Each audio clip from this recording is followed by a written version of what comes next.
성가대 많이 지원해 주시면 좋겠네요.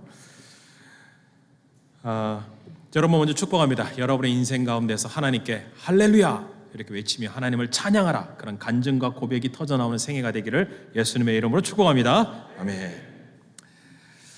저의 인생에 몇 분의 영적인 멘토가 있는데 그 중에 한 분이 지금은 고인이 되셨지만 서울 사랑에게 옥하는 목사님이시죠. 그분의 영향이 제 삶 속에 있었기 때문에 제가 지금 하고 있는 박사 과정도 그 영향 안에 있다고 저는 생각이 듭니다. 이 설교를 준비하면서 그분이 썼던 설교 원고를 우연찮게 보게 되었는데요. 히브리서 4장 14절을 설교하면서 설교 서론에 이런 이야기를 하셨어요. 그 이야기를 먼저 나누고 싶습니다. 저는 유학 시절에 공부한 곳에서 한인교회를 개척하여 8개월 동안 섬긴 일이 있었는데 성도는 약 30명 정도 되었어요. 교인 중에 3분의 2가 의사였습니다. 의사 중에 한 분이 좋은 집을 사서 저와 몇 교인들을 자기 집으로 초청을 하였는데 큰 정원이 있고 3층짜리 멋진 양옥집이었어요. 이 의사가 안내하는 대로 지하실로 내려가 보았는데 최고급 오디오 장비를 갖추어 놓고 필요할 때마다 음악을 들을 수 있는 음악 감상실이 있었고, 또 옆쪽 안에는 예수님을 믿는 집인데 이상하게도 어느 방에 온갖 종류의 양주병들이 진열되어 있고 장식장은 한쪽 벽면으로 가득 채우고 있어서 울적하면 내려와 한 잔 마시고 기분을 풀 수 있는 카페 분위기를 연출하고 있었습니다. 침실을 비롯하여 어느 방이나 그 화려함이 굉장했습니다. 제가 그날 밤을 아직도 잊지 못하고 있는 이유는 저와 나이가 비슷한 그 의사의 형편과 저의 형편이 비교되면서 제 자신이 너무 초라하게 느껴졌기 때문입니다. 가족도 데려오지 못한 채로 한 달 겨우 몇백 불 공부하는 목사여 유학생 신세였기 때문에 그 의사와 비교될 수 없었고, 그래서 저 자신도 모르게 그런 감정이 생겼던 것 같습니다. 벌써 26년, 27년 지난 세월이지만 아직도 그날 밤에 받은 인상은 잊지 못하고 있습니다. 그런데 며칠 전 미국에서 전화가 왔습니다. 그 의사가 자기 병원 로비에서 권총으로 자살했다는 소식이었습니다. 제가 그 소식으로 전화를 듣고 먼저 들었던 생각은, 그래도 지금까지 신앙생활을 해왔을 텐데 무슨 고민을 안고 씨름하다가 자살을 했는지 모르겠지만 그 사람이 믿었던 예수님이 그에게 도움이 안 되었던가? 도대체 그 사람의 믿음 생활은 무엇이란 말인가? 라고 하며 방금 읽었던 이 히브리서 4장 14절을 설교하기 시작하십니다. 저는 이 예화를 읽으면서 이 목사님의 그 이야기를 들으면서 진짜 믿음 생활이 무엇인가 라는 생각을 좀 하게 되었습니다. 성도 여러분, 나의 믿음 생활은 어떻습니까? 나는 어떤 신앙 생활을 하고 계십니까? 히브리서를 받아든 당시 히브리서 성도들이 교회를 떠나기 시작했다는 거예요. 세상의 문화와 세상의 그 부귀영화, 그 미혹이 받는 거죠. 또 핍박이 시작되죠. 막 떠내려가고 있었던 상황 같습니다. 오죽했으면 히브리서 기자가 살았고 운동된 하나님 말씀으로 찌르잖아요. 영혼과 관절 고수를 찔러 쪼개는 말씀 앞에 찔림을 받아봐라 라고 하면서 이야기를 할 정도가 되었다는 거죠. 그렇게라도 성도들이 제대로 깨어난다면 믿음 생활할 것을 기대한 것 같습니다. 여러분, 제대로 믿음 생활하려면 여러분 어떻게 해야 된다는 겁니까? 먼저 이 분명한 신앙 고백이 있어야 됩니다. 한번 따라 하시겠어요? 분명한 신앙 고백을 합시다.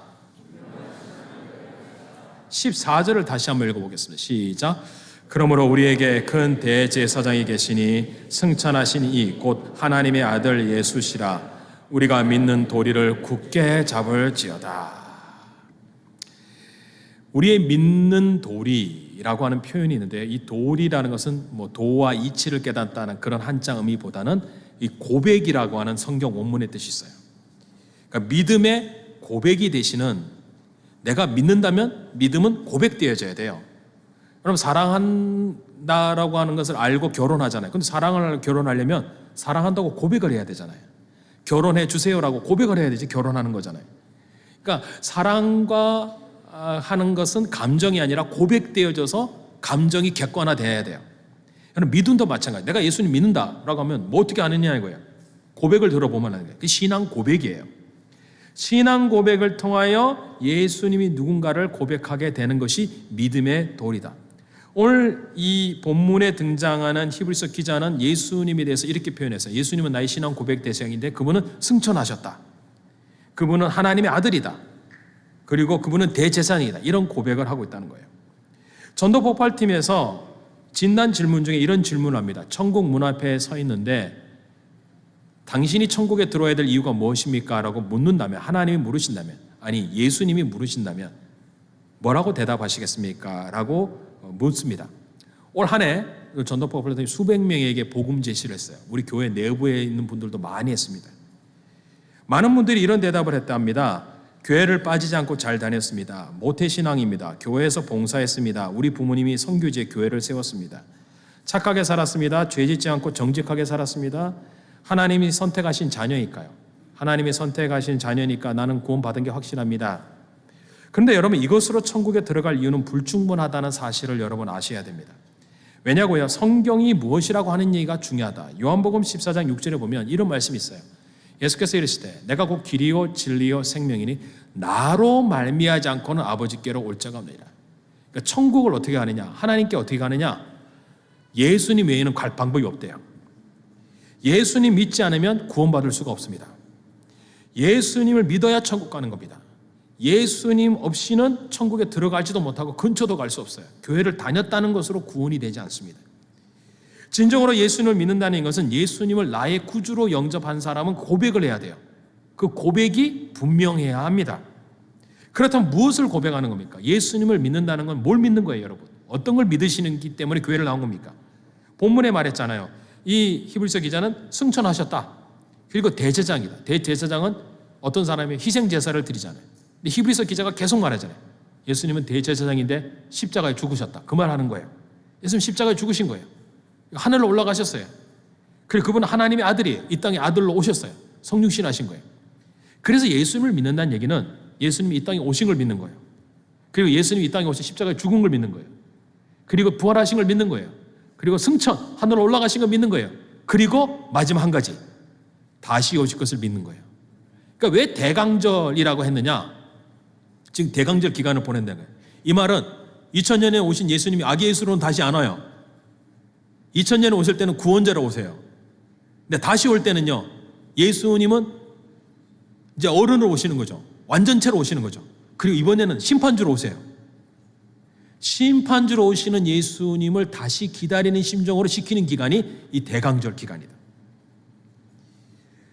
주님의 강림을 기다리는 날이라는 뜻입니다. 그래서 대강이라는 거예요. 예수님의 모든 걸 믿어야 합니다. 예수님에 대해서 분명히 믿는다면 감격 있게 정확해요. 나 같은 죄인을 구원하러 이 땅에 오셨다? 영원한 영생을 선물로 주기 위해 오셨다? 그걸 받아든 날이 성탄절이죠. 그러니까 성탄절은 기쁜 날이에요. 왜? 나를 구원하러 오시기 날이니까. 나를 살리러 오신 날이니까. 이러한 감격과 감사가 있는 사람은 예수님을 만난 게 분명해요. 그것이 체험되어지고 그것을 구원이라고 표현하죠. 예수님을 나의 구주로 영접으로 왕으로 모셨다는 것은 분명한 구원인데 이것을 성경은 이렇게 표현했다. 굳게 잡으라. 표현하죠. 14절. 굳게 잡은 것. 내가 주님의 손을 붙잡은 게 아니고 주님이 내 손을 굳게 붙잡은 거예요. 여러분 아무리 여러분의 손이 주님을 뿌리쳐도 주님이 여러분을 딱 잡은 거예요. 이게 구원이에요. 근데 성경을 왜 붙잡아라 라고 표현하느냐? 이 붙잡는 것이 구원의 어떤 한 모습처럼 우리에게 보여주고 있어요. 많은 사람이 구원받기 위해 붙잡는 게 있어요. 돈이에요, 명예예요, 권세예요, 파워예요, 건강이에요, 자녀예요. 그걸로는 구원을 이룰 수 없어요. 선행으로 구원받지 못해요. 뭐만 구원받느냐? 주님을 붙잡아야 돼요. 근데 주님이 우리를 먼저 붙잡았어요.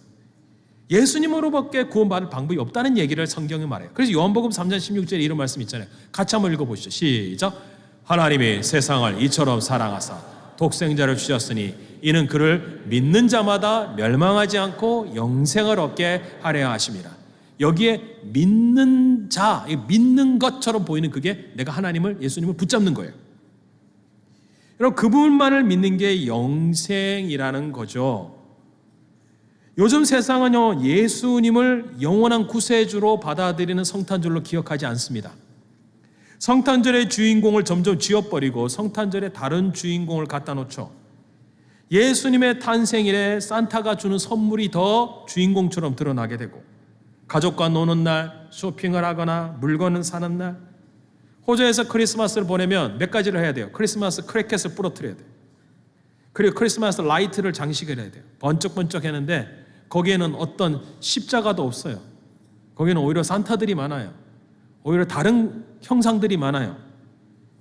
그리고 진저브레드를 먹고 BBQ 파티를 하고 푸딩을 먹고 그리고 바베큐 하면서 새우와 굴을 구워 먹고 이런 걸 먹고 바다까지 수영을 하는 것이 크리스마스 홀리데이.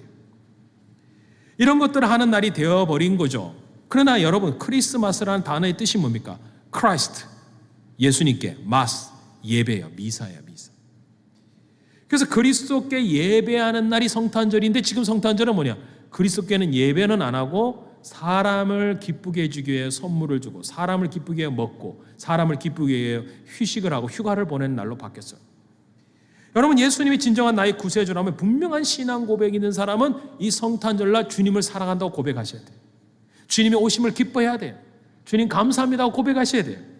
유일한 구인자이신 예수님이 구주로 오신 날이기 때문에 그분만을 섬기고 그분께 예배하는 성탄절입니다. 이번 성탄절 어떻게 보내기를 원하십니까? 저는 여러분에게 바랍니다. 예수님께 경배와 찬양을 돌려드리는 성탄절이 되기를 축복합니다. 여러분, 그게 신앙 고백이에요. 그게 없는데 나는 그리스도인이다, 난 크리스천이다, 그럴 리가 없다는 거죠. 여러분, 제대로 믿음 생활하면 신앙 고백이 분명하다면 여러분, 이 세상에 나타나는 어떠한 인간의 연약함도 문제도 다 해결할 수 있어요. 그런데 예수님을 만나면 우리는 알게 돼요. 아, 내가 정말 죄인이라는 사실, 내가 정말 연약한 존재라는 사실을 인정하게 됩니다. 그래서 여러분, 예수님을 제대로 믿으려면 두 번째 해야 될 게 뭐냐면 나의 연약함을 여러분 인정하셔야 돼요. 자, 15절을 다시 한번 읽어보시겠습니다. 15절 있습니다. 시작. 우리에게 있는 대제사장은 우리 연약함을 동정하지 못할 신뢰가 아니요 모든 일에 우리와 똑같이 시험을 받으신 이로되 죄는 없으니라. 자, 연약하다는 단어는요 두 가지 뜻이 정확하게 나와요. 하나는 병이다라는 단어예요. 인간은 병드는 존재잖아요. 병이 들어 죽게 되어 있습니다.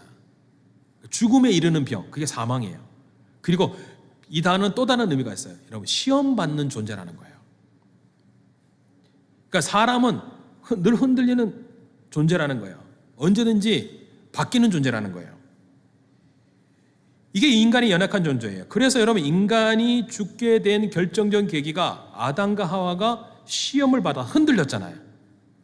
하나님 말씀 불순종하여 선악과를 먹는 바람에 타락하게 된 거잖아요. 근데 인간이 연약하지 않는 존재라면 시험 안 받았을 거예요. 아니, 시험을 받아도 이겼을 거예요. 근데 시험에 몇 마디 안 했어요. 선악과 먹으면 하나님같이 될 거야. 먹지 말라 그랬냐? 그럴 리가 없어. 먹어봐. 몇 마디 안 했어요. 그냥 먹어버렸다는 거죠. 이런 인간의 연약함을 주님이 동정한다. 연약함을 동정한다. 여러분, 동정한다는 건 느낌이 좀 그렇죠. 내가 동정받는다. 기분 싫어하잖아요. 그런 뜻이 아니고 이 동정은 함께 고난을 당하다라는 성경의 뜻이 있어요. 원문에. 그러니까 주님은 어떤 분이냐? 우리가 병들어 죽게 되고 유혹으로 받아 결국은 죄를 짓게 되잖아요. 그 딱 한자예요. 병, 죄. 이거 받아 죽게 되는 것을 아심으로 함께 그들과 고난을 당하려고 이 땅에 오신 날이 성탄절이다. 어떻게 고난을 당하시느냐? 굶주리셨어요. 배고프셨어요. 사람들에게 조롱을 당하셨어요. 모해를 받으셨어요. 심지어 사랑하는 제자들에게 배신을 당했어요. 사람들에게 모욕과 수치를 당했어요. 침뱉음을 당했어요. 사람들이 예수님을 손가락질했어요. 심지어 가족들에게도 오해를 받아서 가족들이 귀신 들렸다고 말할 정도였대요. 예수님은 이런 모든 고통과 아픔, 결국 마지막에는 죽음이라고 하는 인간만이 경험하게 되는 인간의 죽음, 인생에서 한 번 경험하게 되는 그 죽음마저도 예수님 경험하신다. 그러기에 여러분, 예수님은 신자의 고통을 모르지 않습니다. 오죽했으면 예수님이 사울이 교회를 핍박하고 막 돌아다닐 때 예수님이 뭐라 그래요? 사울에게 나타난 다메섹 도상에서 사울아 사울아 네가 어찌하여 나를 핍박하냐? 예수님이 뭐라 그래요? 나를 핍박할 정도로 생각하시는 분이라는 거예요. 주님은 우리의 눈물과 고통과 아픔을 다 하시고 그걸 경험하시고자 이 땅에 오셨어요. 그게 성탄절이에요. 그런데 우리와 다른 게 있어요. 그분은 죄가 없으세요. 그게 차이점이에요. 죄 없는 분이 오셔야지 죄를 담당할 수 있어요. 그래서 하나님은 우리의 인간을 동정하셔서 동정녀 마리아를 보내신 거예요. 여기서 동정녀 마리아는 인간 남자를 알지 못한다는 그런 뜻이에요. 성령으로 잉태하신 사건이 예수님의 출생 사건이에요. 예수님은 태어난 순간부터 그렇게 태어나서 죄가 없는 분이니까, 죄가 없이 태어났으니까 마귀는 어떻게 했을까요? 죄 없는 아담과 하와를 죄짓게 했잖아요. 두 번째 아담이신 예수님을 죄짓게 하려고 어떻게 했을까요? 그분에게 수많은 시험과 유혹을 했을 게 분명합니다. 사단은 예수님이 인간의 몸을 입었기 때문에 연약하다는 걸 알고 있었어요. 그래서 연약한 사람들에게 유혹은 언제든지 결론을 내게 돼 있어요. 그러다 보니까 여러분, 에덴 동산에서 아담과 하와가 연약하니까 시험을 받았고 그냥 넘어져 버렸잖아요. 뭐 어디 약하느냐? 창세기 3장 절에 보니까 금방 알게 돼요. 여자가 그 나무를 본즉 먹음직도 하고 보암직도 하고 지혜롭게 할 만큼 탐스럽게도 한 나무인지라. 그리고 그 여자가 그 열매를 따먹고 자기와 함께는 남편에게 주매 그도 먹은지라. 여러분, 눈, 그리고 촉각, 미각, 후각, 머리, 생각까지 모든 인간의 육감, 오감까지 다 통틀어서 인간은 유혹을 받으니까 그걸 먹게 되더라고요. 이를 사도 요한이 뭐라고 말했느냐? 요한 1서에 보면 이걸 세상이라고 말했다. 세상. 그러니까 세상과 사단은 똑같아요. 마귀는 똑같아요. 요한일서 2장 16절에 이는 세상에 있는 것이 모든 것이 육신의 정욕, 안목의 정욕, 이생의 자랑이니 이는 아버지께로 온 것이 아니요 세상으로부터 왔다. 여러분, 아버지께로 온 건 구원인데 세상으로 온 게 뭐예요? 마귀가 주는 거잖아요. 타락이에요. 에덴 동산에 나타난 마귀는 바로 이런 것으로 아담을 타락시켰어요. 근데 예수님이 오신 거예요. 죄가 없는 분이 온 거예요. 어떻게 해요? 최초의 아담은 죄가 없었어요. 그러나 불순종하여 타락했죠. 예수님을 타락시키는 것은 죄를 짓게 하는 거예요. 그래서 예수님이 40일 금식하고 배고플 때니까 그때부터 나타난 세 가지 시험, 유명한 세 가지 시험을 하잖아요. 먹음직한 시험을 했어요. 육신의 정욕으로 돌덩이가 떡덩이가 되게 하라. 예수님 안 하십니다. 보암직한 유혹을 했어요. 안목의 정욕.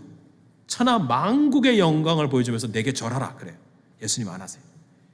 그리고 탐스러운 이생의 자랑을 보여주세요. 높은 성전 위에 올라가서 떨어지라는 거예요. 그러면 대서특필 되겠죠. 그 다음날 조간신문에 떨어져도 죽지 않는 하나님의 아들이 왔다. 다 그분을 경배하라. 근데 마귀가 원하는 대로 다 조종되는 거예요. 여러분, 마귀는 지금도 우리에게 인간의 연약함, 병 때문에 죄라고 하는 이 한자 한자를 걸고 넘어지기 위하여 우리에게 먹음직하고 보암직하고 탐스럽게 공격해오죠. 육신의 정욕, 안목의 정욕, 이생의 자랑. 이것도 한자로 표현할 수 있겠더라고요. 이게 뭐냐? 몸이에요. 하나는 돈이에요. 하나는 힘이에요. 사람은 몸을 위해 삽니다. 의식주대에 매여 살아요. 먹을까 마실까 입을까 걱정해요. 집 걱정, 자녀 걱정, 직장 걱정. 그렇게 살다가 보다가 여러분 몸도 건강한 근데 돈이 생겨요. 돈을 갖고 어떻게 사치와 향락에 빠지고 그 돈을 갖고 쓰다가 타락하게 되고 돈뿐만 아니죠. 그 돈이 많고 몸도 건강해 보세요. 그러면 사람은 권력을 가지고 힘을 가지고 해요. 그래서 타락하게 됩니다. 예수님이 이 세 가지 모두를 물리쳤어요. 세 가지 모두를 이기셨다고요. 마귀를 이기신 예수님은 시험을 받았지만 승리하셨다는 얘기는 우리도 승리할 것을 보여주시기 원하신다는 거예요. 왜 많은 성도들이 히브리서 시대의 교인들이 교회를 떠나가게 되는가? 시험받아 떨어져 나간 거예요. 죄의 유혹을 받아 쓰러진 거예요. 하나님과 멀리한 거예요. 그러나 요한일서 5장 4절에 이런 말씀이 있어요. 무릇 하나님께로부터 난 자마다 세상을 이기느라. 세상을 이기는 승리는 이것이니 우리의 믿음이니라. 여러분, 믿음 있으면 이기는 거예요. 근데 이 믿음이 어디서 오느냐? 5장 5절에 보니까 예수께서 하나님의 아들이심을 믿는 자가 세상을 이기는 자가 아니냐는 거예요. 믿는 자가 아니면 누가 이기냐는 거예요. 여러분, 하나님의 아들이신 예수 그리스도를 여러분 믿으십니까? 그분을 믿는다면 우리는 세상을 이기는 자가 되는 거예요. 그래서 신앙 고백이 정확해야 돼요. 여러분, 하나님의 아들 예수님을 믿어야 돼요. 그분을 믿으면 유혹에 넘어가지 않고 승리하셨기에 승리하신 그분이 우리의 연약함을 도우신다는 거예요. 질병의 문제, 인생의 죄의 문제, 유혹의 문제, 타락의 문제 모든 것을 주님이 도우신다는 거예요. 그 도우시는 그분 앞에 그러면 가만히 있어야 되느냐? 그게 아니라는 거예요. 어떻게 해야 돼요? 오늘 성경은 말해요. 은혜의 보좌로 나아가라. 자, 16절을 다 같이 읽겠습니다. 자, 읽어볼게요. 그러므로 우리는 긍휼하심을 받고 때를 따라 돕는 은혜를 얻기 위하여 은혜의 보좌 앞에 담대히 나갈 것이니라. 긍휼을 받고 때를 따라 돕는 은혜를 얻으려고 은혜의 보좌 앞으로 나아가라고 오늘 히브리서 기자는 요청하고 있어요. 보좌는 왕이 앉는 자리죠. 본문에서 예수님이 계시는 곳을 은혜의 보좌라고 표현을 합니다. 은혜의 보좌. 왜 하고 많은 자리 중에 단어가 하나 붙었어요. 은혜의 자리다. 하나님이 긍휼과 용서를 베푸는 자리이기 때문에 은혜의 자리예요. 구약에서는 은혜의 자리라고 표현을 하지 않고 자비의 자리라고 표현한 장소가 있어요. 그것이 어디냐? 성소 안에 들어가면 지성소가 있어요. 마지막 방이 지성소예요. 그 지성소 안에 법궤가 있습니다. 그 법궤 뚜껑을 속죄소, 자비의 자리라고 자비소라고 하죠. 또 시은좌라고 해요. 시은좌, 은혜를 베푸는 장소라고 이름을 그렇게 구약시대 사람들이 불렀습니다. 어떻게 하나님이 자비를 베푸느냐? 영어로 mercy seat라고 하는데 그 이유는 대제사장이 1년에 한 번 들어가 그곳에서 잡은 희생 제물의 피를 그 제단 뿔에 바르면 이스라엘 백성 공동체의 1년간 지은 죄가 용서받고 새롭게 하나님이 1년을 시작하게 하시는 거예요. 여러분, 한 해를 마무리하면서 용서를 받아야 돼요. 결산하잖아요. 하나님과 결산해야 돼요. 그게 이 지금 대속죄일에 일명 용키퍼라고 하는 나라에 대제사장이 한 번 들어가 피를 바르면서 새롭게 용서를 받고 새로운 출발을 하기 위해서 하는 날인데, 근데 이게 은혜의 자리예요. 하나님이 이유 없이 그냥 용서하시는 거예요. 피를 가지고 오면 그냥 용서하시겠다는 거예요. 근데 아무나 못 들어가요. 대제사장이 1년에 한 번 들어가는데 어떨 때는 대제사장이 들어가서 죽었을 가능성도 있기 때문에 구약의 유대인의 백성들은요, 여기 구약 성경을 해석한 미드라시에 보면 대제사장 옷 허리에다가 끈을 달았다라고 해요. 원래 제사장 옷에는 끈이 안 달려 있어요. 끈을 묶지를 않아요. 허리끈 정도만 있어요. 그리고 밑에는 방울이 달렸어요. 옷을 입고 돌아다니면 밖에서 방울 소리가 들리면 살아있는 거예요. 근데 죄인인 인간이 하나님 앞에 나가면 살 수 있나요? 살 수 없습니다. 죽을 수도 있기 때문에 끈을 달아서 잡아당기려고 했을 정도였다는 거예요. 이처럼 1년에 한 번 들어가도 그날은 편히 들어가는 날이 아니에요. 두려운 마음으로 들어가는 날이에요. 근데 오늘 성경은 뭐라 해요? 담대히 나간다 그래요. 담대히. 여기서 담대히라는 것은 이런 뜻이 있어요. 벗은 몸과 같은 상태, 이런 뜻이에요. 자, 여러분 질문 드릴게요. 나는 벗은 몸으로 활보하고 다닐 수 있다. 담대함입니까? 미친 거예요, 그건요. 담대함이라는 것은 하나님 앞에서 벌거벗은 자세. 내가 여러분 하나님 앞에 내가 완전히 드러나는데 담대할 수 있을까요? 불가능해요. 그게 인간이에요. 인간은 하나님 앞에 담대하지 못합니다. 언제부터? 타락하는 순간부터. 아담과 하와가 선악과를 먹는 순간부터 그들은 담대함이 박살이 났어요. 그래서 옷으로 나뭇잎을 해 입고 동산에서 거니시는 하나님의 음성을 듣고 숨어서 숲으로 들어가 버렸어요. 그들은 자신의 부끄러움을 가렸습니다. 수치를 가렸습니다. 그런데 하나님은 인간의 죄의 수치를 가리고자 예수님을 십자가에서 완전히 발가벗기셨다. 벗은 몸을 만들어 보셨어요. 그리고 수치를 당하게 했어요. 모욕감을 주게 하셨어요. 이유는 무엇입니까? 우리의 죄를 덮어주시려고, 은혜라고 하는 것으로 덮어주시려고 예수님을 완전히 발가벗기신 거예요. 그렇게 해서 우리를 구원하셔서 은혜를 베푸신 장소가 구약에는 시은조라고 했고 신약에서는 어딜까요? 바로 십자가라는 거예요. 왜 이렇게 하셨습니까? 로마서 5장 6절에 이런 말씀이 있어요. 우리가 아직 연약할 때 기약대로 그리스도께서 경건하지 않은 자를 위하여 죽으셨다. 연약한 인간의 몸에 오셔서 연약한 인간을 그냥 연약한 대로 내버려 두지 못했다는 거예요. 병으로 죽으면 안 된다는 거예요. 그걸 끝이 아니라는 거예요. 죄로 인하여 지옥에 가면 안 된다는 거예요. 그래서 그 문제를 해결하려고 연약한 몸으로 오셔서 인간의 죄를 담당하시고 십자가에 죽으신 곳이 십자가, 시은소, 바로 하나님의 은혜의 보좌입니다. 성도 여러분, 지금도 십자가로 가면 우리 연약함이 사라지죠. 여러분, 십자가 외에는 다른 길이 없습니다. 예수님이 십자가에 달려 죽으실 때 한마디 외쳤어요. 다 이루었느니라. 십자가는 죄를 멸했습니다. 십자가는 병을 모든 걸 멸했습니다. 십자가에서 모든 세상의 권세를 다 멸했습니다. 그게 십자가입니다. 여러분, 올 한 해를 살면서 죄의 유혹으로 넘어지셨습니까? 여러분, 사는 동안 상처받고 시험받고 병들었습니까? 이제 질병이 여러분 몸에 다가왔습니까? 그러나 우리가 확신하는 소망하는 것은 하나님은 십자가에서 예수 그리스도를 통하여 우리에게 은혜를 베푸셨다는 사실이죠. 그래서 성탄절은 그린색의 나무에 전나무에 십자가가 아닌 별을 바라보는 것으로 시작하여 우리의 눈이 여기서 멈추면 안 돼요. 어디까지 가야 돼요? 십자가에 달리신 그리스도를 바라보는 것이 구원입니다. 예수님이 이 땅에 구원자로 오셨어요. 예수님이 이 땅에 별이 되셨어요. 그리고 높이 달리셨어요. 그것을 바라고 기대하는 날이 성탄절이라는 것이죠.